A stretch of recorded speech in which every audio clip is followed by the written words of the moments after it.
Ahora nos toca hablar referente al marco de referencia contextual o el marco teórico, que es parte de nuestro capítulo número 2 de nuestro proyecto de investigación. Sí, este apartado es de los más sencillos, de los más prácticos.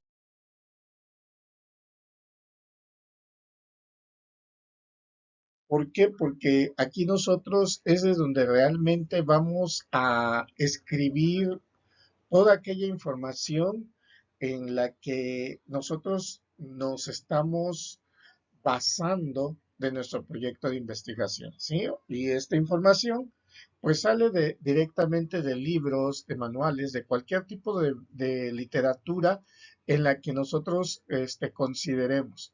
Sí, es importante, es necesario que para ello nosotros, para evitar el plagio, pues tenemos que citar de manera correspondiente según las normativas APA.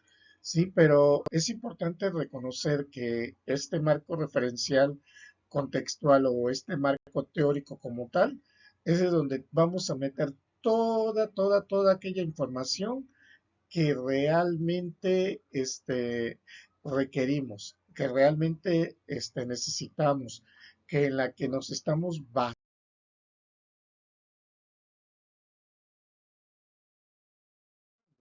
para poder explicar la información que nosotros tenemos. ¿Sí? Y esto debe de contar con cierto orden, claro que sí, debe de contar con cierto soporte, claro que sí, y también debe de contar con cierta relación. ¿Por qué? Porque la relación que tiene que existir es justamente con referente a lo que nosotros estamos investigando.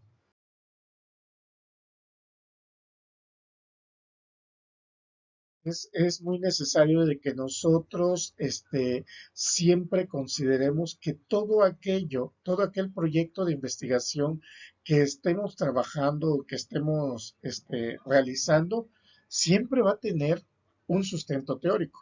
Sí, es mentira de que nosotros partamos de nada, al menos de que estuviésemos trabajando con un proyecto de investigación de tipo este, ex- explorativa, que sería prácticamente empezar de cero y a partir de ahí empezar a trabajar todos los demás aspectos, ¿no? O sea, ir reconociendo, ir encontrando las variables, nosotros mismos describirlas, etcétera.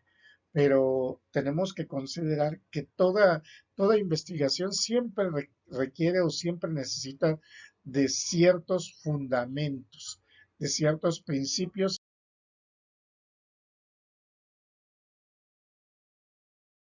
nosotros nos basamos. Y para esto, ahora, a muchos de nosotros nos podemos preguntar, ¿y cuántos libros debo de tener en mi proyecto de investigación?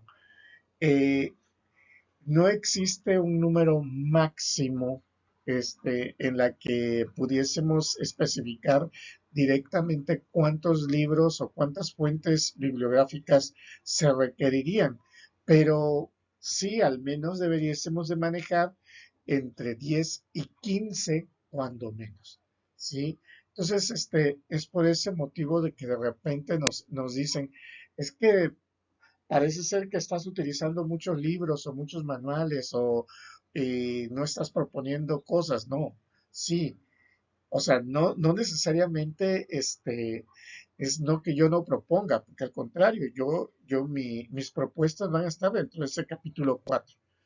Yo estoy sustentando toda mi información y estoy siguiendo de diferentes investigadores previamente trabajado mi tema. O sea, ¿qué quiere decir? Que realmente yo me estoy informando sobre lo que estamos manejando, sobre lo que se está trabajando y el cómo lo estamos llevando a cabo. Cómo de repente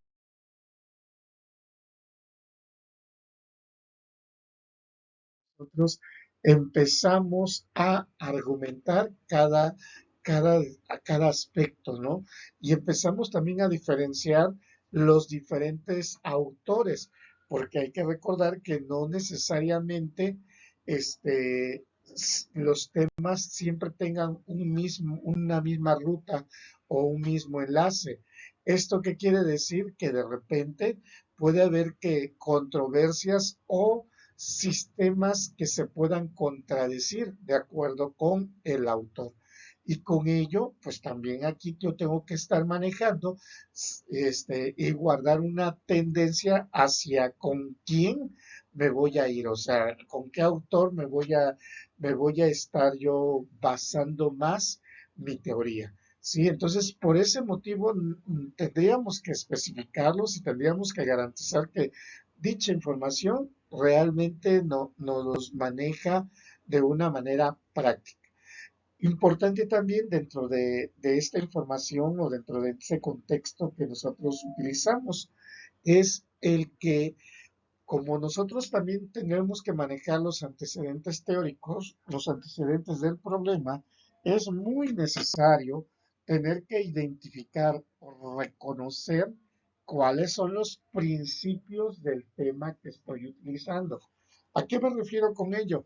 Porque en muchas ocasiones habemos muchos investigadores que nos confundimos cuando hablamos de principios, cuando hablamos de antecedentes teóricos. ¿Por qué? Porque se va refiriendo a personas que fueron tomando en cuenta el tema de investigación y que ya lo han ido trabajando más y más. Entonces, pero de repente nosotros lo confundimos con quién, con la historia de la investigación. Y esto no es así.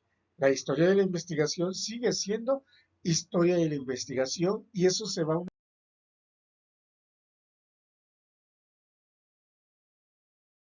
llamada marco teórico.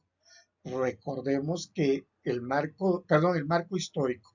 Recordemos que ese marco histórico nosotros en este tipo de proyectos de investigación no los redactamos. ¿Sí? Eso hay que considerarlo y hay que reconocer la pequeña gran diferencia entre el antecedente de mi tema y la historia de mi tema. Son dos aspectos distintos que se van a tratar.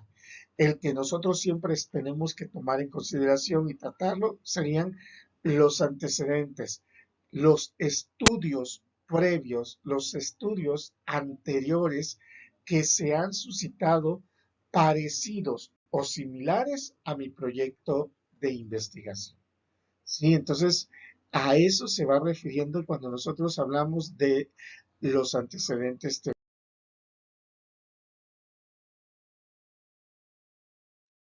y de esta manera o de esta forma nosotros podemos ir hallando algunos resultados que previamente han encontrado otras personas que han investigado. ¿Sí? Con esto nosotros podemos partir de eso que hallaron previamente. Entonces, es necesario y es importante reconocer y encontrar a qué se refiere cuando nosotros hablamos de los antecedentes de investigación. Pero bueno, eh, el marco teórico, o sea, el capítulo 2 de mi proyecto de investigación, cuenta con dos elementos principales que nosotros vamos a redactar. Uno de ellos son los antecedentes teóricos de la investigación y el segundo son las bases teóricas. Primero, los antecedentes teóricos de la investigación era de lo que yo les argumentaba. Toda aquella investigación en la que ya se hicieron previamente parecidos o similares a los de nosotros. ¿Sí? O sea, ¿qué quiere decir con esto? Que ya hay que recordar que nosotros no estamos inventando el hilo negro. Por ejemplo, si yo voy a hacer un plan de mantenimiento preventivo a un equipo XYZ, bueno, pues voy a tener que investigar si hay otras personas que hicieron planes de mantenimiento preventivo a equipos, tal vez XYZ, o tal vez a otro tipo de equipo, ¿sí? El hecho de que estemos hablando de que el tema es mantenimiento preventivo, generar mantenimiento preventivo o diseñar planes de mantenimiento preventivo, entonces quiere decir que ya es algo preliminar o algo que ya se está utilizando parecido o similar a mi problema. ¿Sí? A eso se va refiriendo antecedente teórico.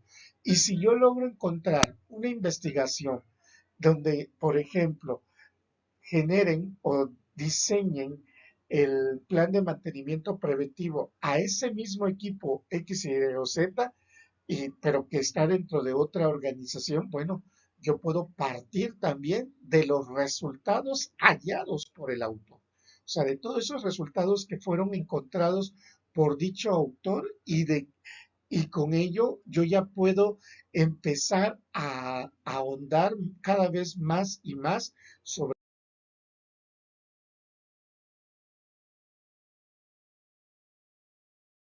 O sea, ¿qué quiere decir con esto? Que no necesariamente voy a partir de un nada o de cero, sino voy a partir justamente de lo que ya se tiene previamente analizado. ¿Sale? Entonces, todo eso yo lo tengo que ir verificando. Ahora, ¿qué voy a copiar en mi proyecto? Bueno, voy a copiar ya sea los hallazgos, ya sea su conclusión, ya sea sus recomendaciones que está haciendo, ¿sí? Y de esta manera yo ya puedo utilizarlo como un antecedente teórico. Claro, no olvidándonos o recordando que también nosotros lo tenemos que citar. Aunque este tipo de citación que se utiliza aquí en los antecedentes teóricos de la investigación se hace haciendo referencia o haciendo mención a los cuatro elementos básicos del proyecto. ¿Qué quiere decir con esto? Que nosotros tenemos que colocar el nombre de la tesis o del proyecto de investigación al que nosotros hacemos referencia, el año en el que fue redactado y o publicado, el autor que realizó dicho proyecto de investigación o tesis y también la escuela de la cual pertenece, de donde hizo su disertación, ya sea el sustentante a máster o el sustentante a doctor. ¿Sí? La intención es de que nosotros podamos partir de ese principio que se tiene. ¿Sí? Entonces, ya de ahí ya nosotros hacemos toda esa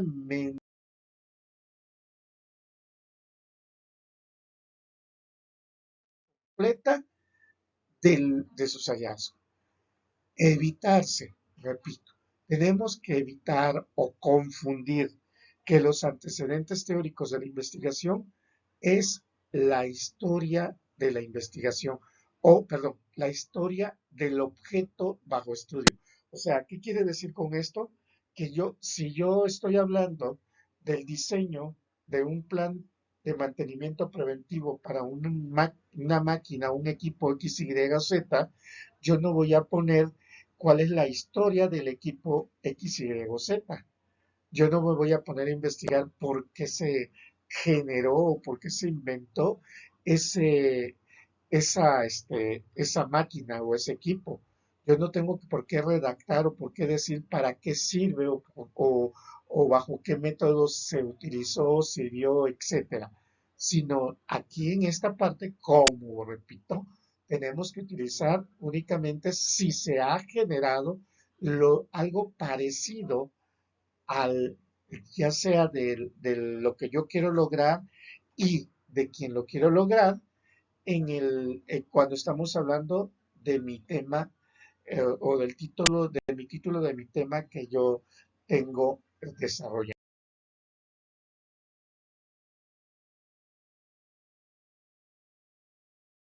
¿Sí? Entonces, eso es necesario que nosotros lo especifiquemos, lo tengamos previsto y lo estemos manejando en ella. ¿Por qué? Porque eso es nada más para mí y para cualquier persona que pueda leer mi proyecto de investigación, sirve como un antecedente o un preámbulo hacia lo que yo estoy desarrollando.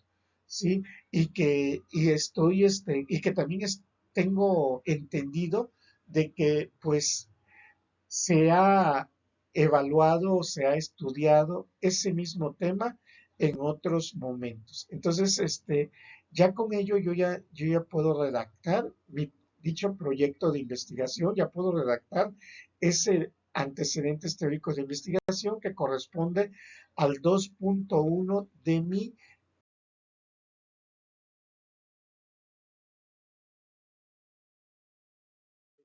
proyecto que estoy realizando. O sea, ¿esto qué quiere decir? Que pues ya me está brindando o ya me está manejando de que nosotros podemos ir más allá del propósito o de lo que nosotros estamos buscando. ¿Sale? Entonces, a eso se va refiriendo cuando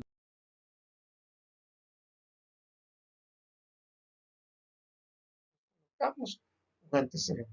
Y aquí les pongo en esta filmina directamente qué es lo que ubicamos y qué es lo que buscamos. Bueno, antes que todo, buscamos siempre que esté relacionado con mi proyecto de investigación que estoy desarrollando. O sea, qué relación se tiene uno con otro.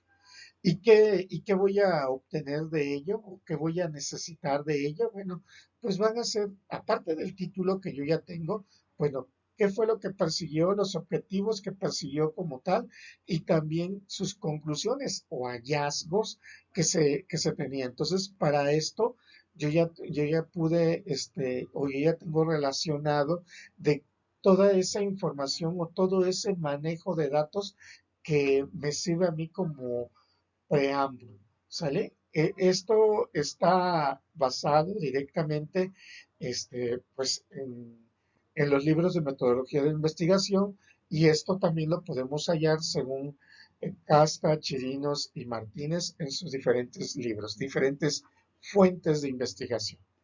Ahora, cuando hablamos de las bases teóricas, que es el 2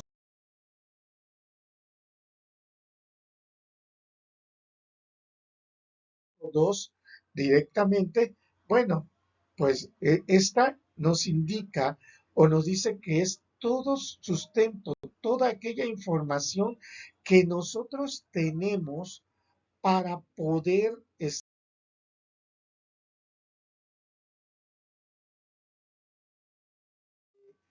definir, conceptualizar, manejar o ubicar la situación que estamos abordando. ¿Por qué? Porque en muchas ocasiones, de repente nosotros tenemos que, por ejemplo, repito y regreso de nuevo con la situación, si estoy diseñando un, un, este, un procedimiento, estoy diseñando un procedimiento directo que me haga el mantenimiento preventivo a un equipo X, Y o Z, pues ¿qué tendría yo que definir? Tendría yo que definir por ahí dentro de mis bases teóricas, pues, qué es el equipo, para qué sirve, cómo funciona, cuáles son las partes del equipo, ¿sí? ¿Por qué? Porque si yo hablo de mantenimiento y se tiene que desmontar o se va a desarmar como tal, bueno, pues entonces eso en las bases teóricas tiene que estar especificado cuáles son los elementos o los factores que se tienen en ella y el cómo podemos nosotros autentificar o verificar si realmente de lo que se está hablando posteriormente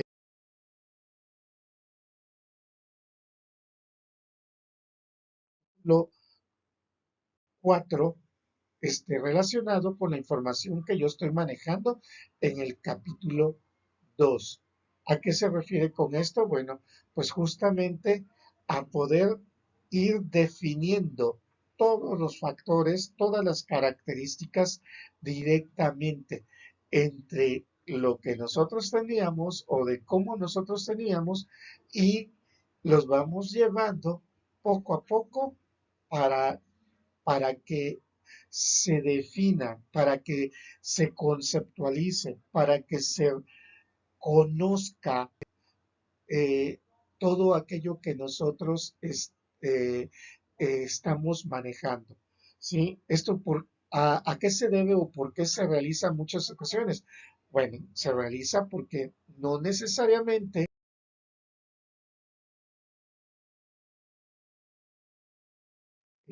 son personas expertas dentro de nuestra área los que leen nuestro proyecto de investigación. Probablemente por ahí pueda ser que los que estén leyendo nuestros proyectos de investigación, pues tienden a ser personas neófitas en ella, personas que no comprenden sobre su definición, personas que realmente tienen que reconocer o conocer la falla o identificar las partes y así se pueda llevar un poquito más allá de todo lo que se tenga, ¿no? Se tiene que empezar a verificar la postura tanto del investigador, pero todo ello también se tiene que justificar. ¿Por qué digo se tiene que justificar? Porque justamente es la definición, el definir de todo aquello que nosotros manejamos, el por qué lo manejamos, el por qué lo tenemos, hacia dónde lo llevamos o hacia dónde lo estamos generando.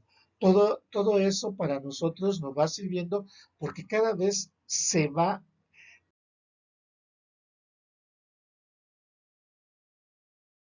aumentando el entendimiento de mi tema, el entendimiento de mis variables, el entendimiento de los factores, el entendimiento del por qué quiero mover, quiero cambiar, quiero modificar, quiero argumentar todas las características que me están moviendo. Claro, aquí también hay cierta situación o ciertas características que tendríamos que considerar. Una de ellas, nosotros ya al tener cuáles son los objetos o los sujetos afines para poder definirlos, describirlos, el poder argumentar toda su fundamentación directa, bueno, se tiene que dar un orden total al momento, a esa información, que vaya de la información desde lo general a lo específico. ¿Para qué? Para que así el lector de nuestro proyecto de investigación pueda ir comprendiendo poco a poco de lo que nosotros estamos abarcando y de esta forma también pueda reconocer que nosotros estamos adhiriendo las variables que en las que se están hablando ya en ese capítulo 4 dentro de ella. Ahora, recordemos que toda esta información que ya está relacionada, que está clasificada, que está llevada de lo general a lo específico, recuerden que toda esta información también previamente es la respuesta a esos objetivos específicos que fuimos describiendo o que describimos o que escribimos directamente en el 1.32. Toda esa información sirve como base o sirve como sustento para lo que se redacta en mi capítulo 4. Entonces, no olvidemos toda la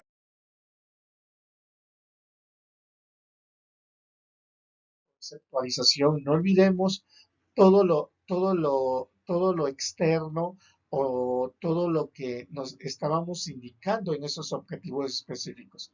Aquí nosotros tendríamos que llegar a manejarlos, tendríamos que colocar todas las características, todos los factores, todos esos elementos y de esta forma, pues vamos a reconsiderar algo muy, algo comprensible, algo realmente que cualquier persona pueda entenderlo.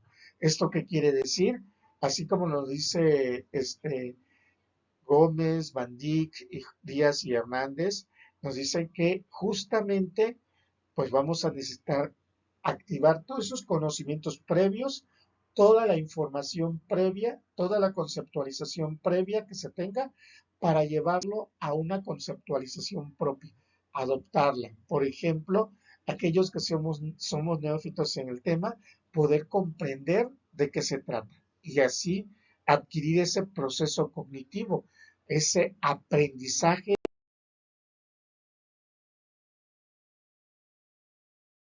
tema que se está desarrollando. Y no nada más es de decir, ah, plasmo todo y no lo estoy desarrollando, no lo estoy manejando. No, la idea fundamental es justamente que cuando nosotros jerarquizamos, cuando nosotros estamos utilizando las ideas, poder reducirlas, poder construir conceptos, poder tomar ideas. Yo como investigador empiezo a tomar nuevas ideas, nueva conceptualización, puedo sustentar todo lo que yo diga y así empiezo a generar juicios, empiezo a generar resultados, empiezo yo a generar este, acciones válidas, acciones que me van a apoyar para la finalización de mi proyecto de tesis, para que así pueda ser comprensible, pueda ser entendible.